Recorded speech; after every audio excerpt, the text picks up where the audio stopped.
nous en mangeons 1 kilo par jour, bah, notre foie, il ne va pas supporter, il va falloir évacuer tout ça. Donc, quand nous avons un empoisonnement quelconque, et tout est fait actuellement pour que nous nous empoisonnions, notre corps essaye d'évacuer. Vomissement, diarrhée, boutons, angine, rhume, il faut que ça sorte. Qu'est-ce que fait la médecine conventionnelle? Elle bouge tout partout où ça fuit. Diarrhée, Imodium. Rhume, machin truc, dans le nez.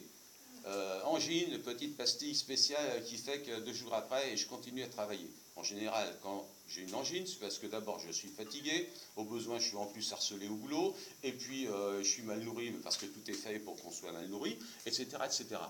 Mais jamais cette médecine conventionnelle va s'occuper de la cause, elle va s'occuper surtout des traitements symptomatiques. Donc voyant ça, je me suis dit, eh ben oui, mais alors... et puis si un jour tu as un mélanome, qu'est-ce que tu fais si tu ne veux plus voir les médecins, etc., et que tu ne veux plus aller à l'hôpital? Et la seule réponse c'était, bah, tu étudies.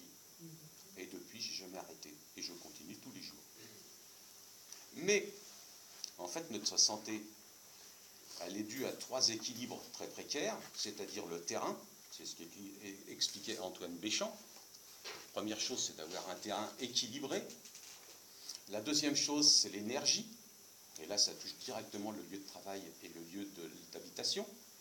Parce que si nous sommes dans un lieu d'habitation qui pompe toute notre énergie vitale, qui nous donne la vie, eh ben, ça va redescendre et le terrain va être complètement déséquilibré lui aussi, parce que ces 3 équilibres se tiennent. Et un autre qui est énorme et qui est responsable, dont le déséquilibre est responsable de beaucoup de maladies graves, c'est l'équilibre psycho-émotionnel. Mal a dit, c'est-à-dire que le mal exprime une souffrance qui vient d'ailleurs. Et une femme peut très bien faire un cancer du sein droit, par exemple, parce qu'un enfant est en grande difficulté, ou du sein gauche, alors ça c'est selon qu'elle est droitière ou gauchère, si c'est le conjoint qui est parti, ou voilà. Et donc pourquoi je me suis intéressé à la géobiologie? C'est parce que justement, par rapport à cet équilibre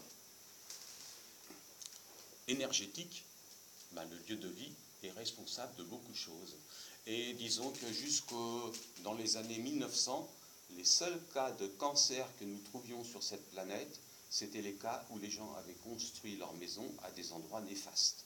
Il n'y avait pas d'autres cas. Maintenant, il y a beaucoup d'autres cas. Mais à cette époque-là, c'était le seul cas. On appelait ça des maisons à cancer. Et je suis intervenu, il y a 1 an, à Alençon, sur une maison qui était dans ce cas-là.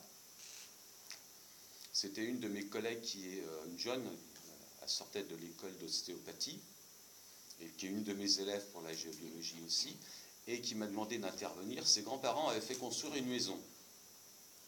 Tous les 2 morts de cancer. Dans cette même maison, l'oncle mort de cancer. Dans cette même maison, 2 chiens morts de cancer. Le chat venait, mangeait sa gamelle et vite se sauvait. Et elle-même, qui est extrêmement sensitive, était heureuse de rentrer chez elle, et avec une hâte, une fois arrivée, c'était de repartir tellement elle se sentait mal dans cette maison. Et dans cette maison, la lumière était allumée tout le temps, parce que, même en plein jour. Tout ça est réglé. Donc, nous arrivons dans le sujet, quelles sont les causes et les équilibres dans un lieu de vie, enfin n'importe quel lieu sur cette planète, en fait. La planète Terre émet des radiations et le ciel émet des radiations. Nous appelons ça les influences cosmo-telluriques. Tellurique qui vient de la Terre, cosmique qui vient du ciel. Sans ces radiations, aucune vie n'est possible. Certaines personnes peuvent vivre indéfiniment sans manger et sans boire. Enfin, indéfiniment un certain temps. Mais si je prends l'exemple de Marthe Robin, pendant 50 ans sans boire ne serait-ce qu'une cuillère à café d'eau, on lui mettait une cuillère à café d'eau dans la bouche, ça ressortait par le nez. à part, si je me souviens bien, une hostie le vendredi, et puis c'était tout. 50 ans comme ça, paralysée sur son lit, mais elle n'était pas morte, elle était vivante. Il y a d'autres cas, il y a des gens qui, dans un mouvement que je crois que ça s'appelle respirationniste, qui, alors bon, il y a ceux qui mangent en cachette, etc. Il y a toujours des filous, peu importe. N'empêche qu'il y a des gens qui vivent sans manger et sans boire, c'est possible. Il y a des gens qui arrivent à vivre sans respirer pendant longtemps. Il y avait un yogi